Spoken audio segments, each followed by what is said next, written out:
You know, a lot of challenges in the beginning is figuring out, we've got this amazingly vast, highly respected, you know, highly followed, very well-read property.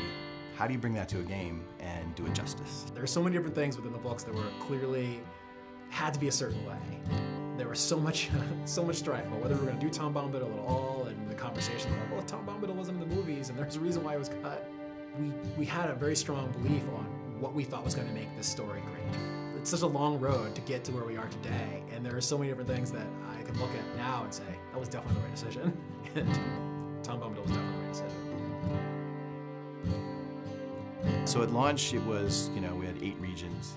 We kind of worked our way through the Shire. We ended up in Angmar. You know, it was a, we thought, huge world at the time. In fact, I think at the time it was one of the largest pieces of landscape ever released for a game. Eyes and ears and hearts and minds and everything opened up to us to see how we addressed, you know, how do you do a story in this world? You know, we can't be Frodo, right? I mean, these are the things that people thought the game was going to be, that I could be Frodo and I'm going to run through Middle-earth. You know, we had to get them to understand what our take was, that we were allowing you to tell your own story within Tolkien's story.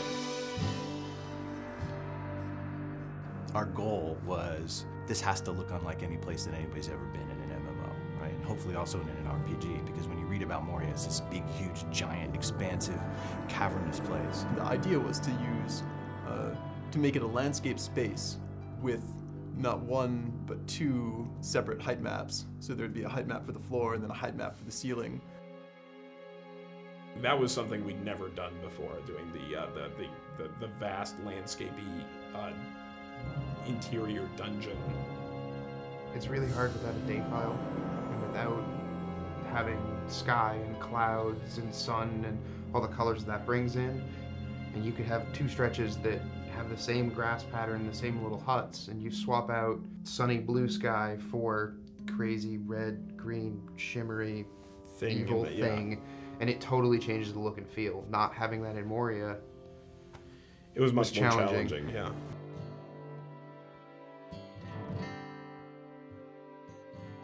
Our primary goal was to, how do we take this amazing game that people love once they get in it, but that there are some basic barriers to entry, like the subscription-only experience, and how do we reinvent what we have so that it retains all of its, you know, grand and glorious nature while addressing an audience that's much bigger. We are standing on a mound of content that is, you know, almost 10 years old, going back to when we first started early development of the Turbine. I think it's a credit to the early architects of the game that we're able to, you know, continue to add on to it and grow it and do remarkable things. Coming into Rohan, we have a totally new space. We have a totally new way of playing across it. And I think that being able to go out onto these vast plains and ride your war steed and challenge these, you know, mounted bands of marauders, I think we've come to a whole new chapter in Middle-earth. This is where the War of the Ring begins. At a high level, we're sort of, the training wheels are coming off, we're out of Eriador, we're, you know, east of the Misty Mountains, into the very epic, action-oriented portion of the fiction. And being able to tell that story is extremely exciting. Lodge has grown and gotten stronger over 5 years. Which is a huge testament to this game and to this team. You know, the team has grown, the game has grown. We're not slowing down, if anything, we're speeding up. It's going to be a fantastic 2012.